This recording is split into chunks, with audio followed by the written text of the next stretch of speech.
11 जून 2024 Uttarakhand, India. एक दिन उत्तराखंड के एक घर में 11 साल की एक नन्ही बच्ची अपनी माँ का इंतजार कर रही थी। अब इंतजार करते करते मिनट्स घंटों में बदल चुके थे, लेकिन अभी तक उसकी माँ नहीं आई। अनफॉर्चुनेटली इसकी माँ का फोन भी ऑफ आ रहा था, तो इस बच्ची ने अब हड़बड़ाहट में अपनी माँ के फ्रेंड्स को कॉल मिलाना शुरू किया, लेकिन उन्हें भी उसकी माँ के बारे में कुछ भी खबर नहीं थी।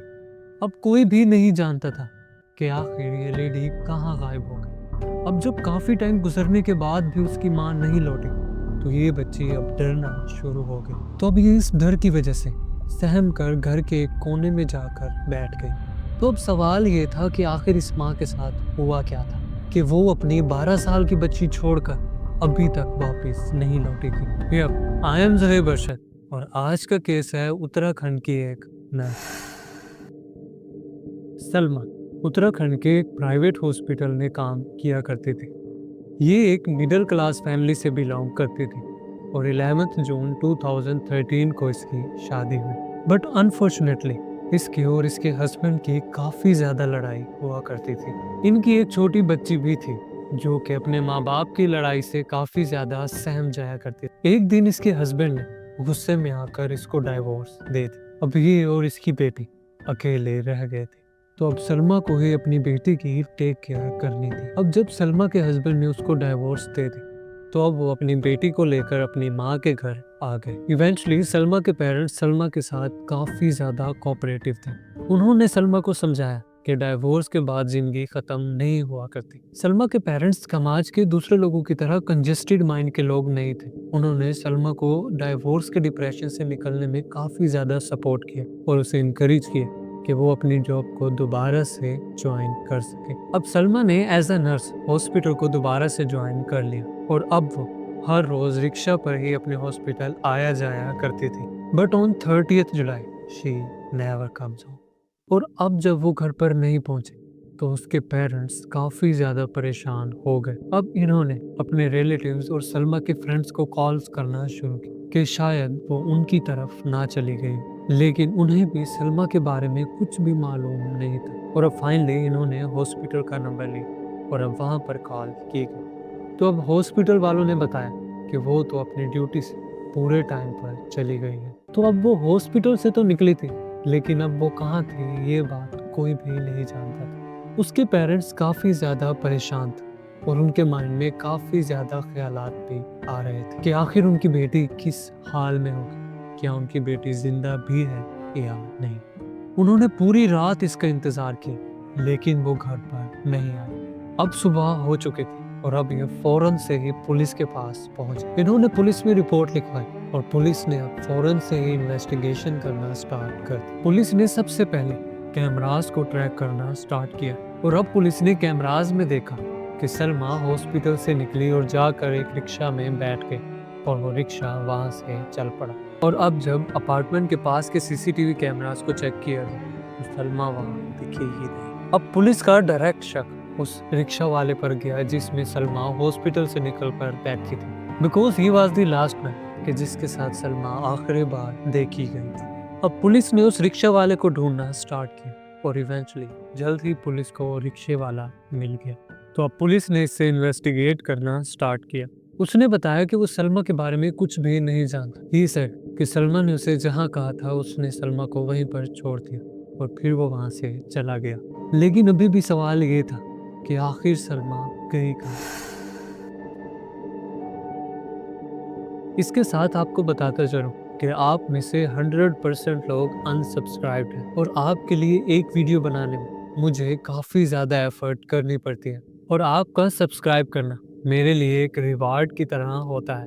खैर, अब 2 हफ्ते गुजर चुके थे और सलमा अभी तक घर नहीं लौटी थी और इसकी 11 साल की बच्ची काफ़ी ज़्यादा डर चुकी थी, सहम चुकी। ये बच्ची काफ़ी ज़्यादा टेंशन में थी कि आखिर उसकी माँ कहाँ चली गई, क्योंकि उसका बाप भी नहीं था और अब अचानक से उसकी माँ भी कहीं गायब हो चुकी थी। एंड देन एक दिन पुलिस को कुछ ऐसा मिला जिसने इस केस का रुख ही बदल दिया। 8 अगस्त 2024 यूपी के बिलासपुर गांव के पास एक जंगल में पुलिस को एक लाश मिली। अब इस लाश की इतनी ज़्यादा बुरी हालत थी कि अब ये गलना शुरू हो चुकी थी और इससे काफ़ी स्ट्रॉन्ग स्मेल भी आ रही थी। और इस लाश के चेहरे को पत्थर से इस तरह से कुचला गया था कि इसको कोई भी ना पहचान सके। The only way the police new कि ये सलमा की ही बॉडी है was the uniform she was wearing. वो यूनिफॉर्म जो बड़ी मुश्किल से उसकी बॉडी को कवर कर रहा था।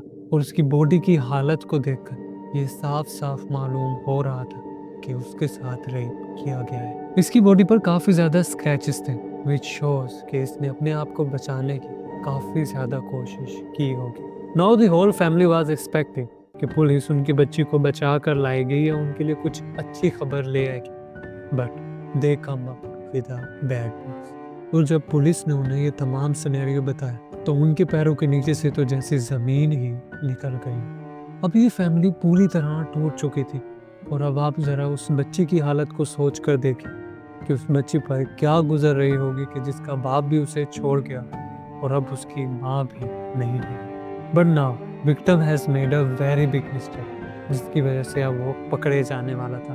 अब पुलिस ने नोटिस किया कि सलमा को रोब भी किया गया था क्योंकि उसके पास ना तो उसका पर्स था, ना फोन और ना ही ज्वेलरी। और अब पुलिस ने सलमा के फोन को ट्रेस करना शुरू किया और उन्हें सलमा का फोन यूपी के शहर बरेली में एक्टिव मिला। अब उत्तराखंड पुलिस ने यूपी पुलिस को इन तमाम सिनेरियो के बारे में इन्फॉर्म किया, बट अनफॉर्चुनेटली यूपी पुलिस ने उनके साथ थोड़ा सा भी कोऑपरेट नहीं किया। और अब सलमा की फैमिली के मुताबिक ये काम सलमा के किसी कोलीग ने ही किया था क्योंकि सलमा की बॉडी के कुछ ऑर्गन्स भी मिसिंग थे। और अब सलमा की फैमिली ने सलमा के जस्टिस के लिए आवाज़ उठाना शुरू की और उत्तराखंड के कई लोग, नर्सिस और डॉक्टर्स उनके इस प्रोटेस्ट में उनके साथ मिल के अब लोगों का इतना ज़्यादा प्रेशर देखकर पुलिस डिपार्टमेंट ने इस केस के लिए एक स्पेशल इन्वेस्टिगेशन टीम बनाई। और अब ये स्पेशल टीम फौरन उत्तराखंड से यूपी गई और अपनी इन्वेस्टिगेशन स्टार्ट कर दी।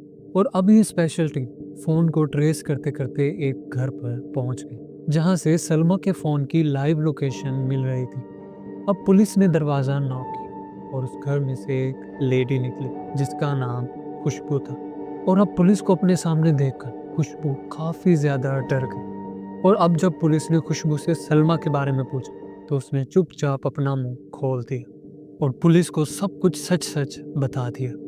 शी सेड कि उसके हस्बैंड धर्मिंदर कुमार ने ही सलमा को मारा है और उसने अपने हस्बैंड को बचाने के लिए उसे जोधपुर भेज दिया है। खुशबू पुलिस से काफ़ी ज़्यादा डरती थी। उसने सब कुछ जल्दी जल्दी बता दिया ताकि पुलिस उसे कुछ भी ना कहे, लेकिन पुलिस ने उसे भी नहीं छोड़ा।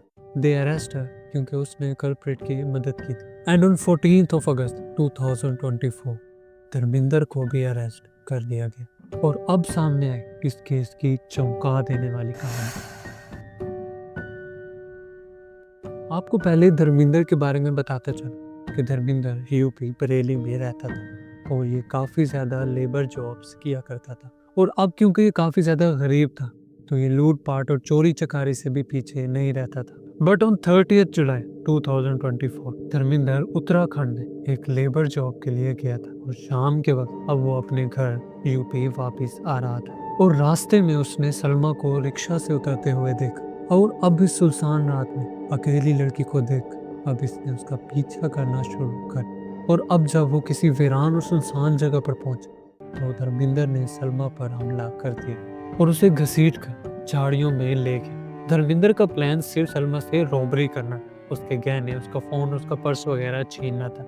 लेकिन इस स्नैचिंग के दौरान सलमा ने उसको 2-4 थप्पड़ भी लगा दिए जिसकी वजह से अब ये काफ़ी ज़्यादा गुस्से में आ गया और अब इस गुस्से की वजह से इसने सलमा का रेप कर दिया और अब इसको उसी के स्कार्फ से ही मार दिया। और अब जब इसने सलमा को मार लिया तो इस वजह से कि बॉडी पहचान में ना आए इसने पत्थर उठाए और सलमा के सर पर जोर जोर से मारना शुरू कर दिया और इसके बाद उसकी सारी चीज़ें लेकर भाग गए। अब 9 दिन तक सलमा की बॉडी वहीं पर ही पड़ी रही और ये केस सिर्फ लोगों के आवाज़ उठाने की वजह से ही सॉल्व हो पाया, वरना उम्मीद नहीं थी कि ये केस इस तरह सॉल्व भी हो पाएगा। तो आज के इस केस से हमें कुछ ये सीखने को मिलता है कि जब भी आपके साथ कोई स्नैचिंग करे या कोई रॉबरी करे तो उसको सामान दीजिए और वहाँ से भाग लीजिए।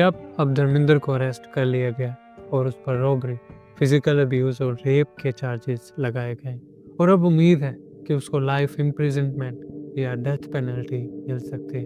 उम्मीद है कि हमारा आज की ये एफर्ट आपको पसंद आए हो। अगर पसंद आए हो तो सब्सक्राइब करना ना भूलिए। अब मिलते हैं एक नई वीडियो के साथ, तब तक के लिए अल्लाह हाफ़िज़।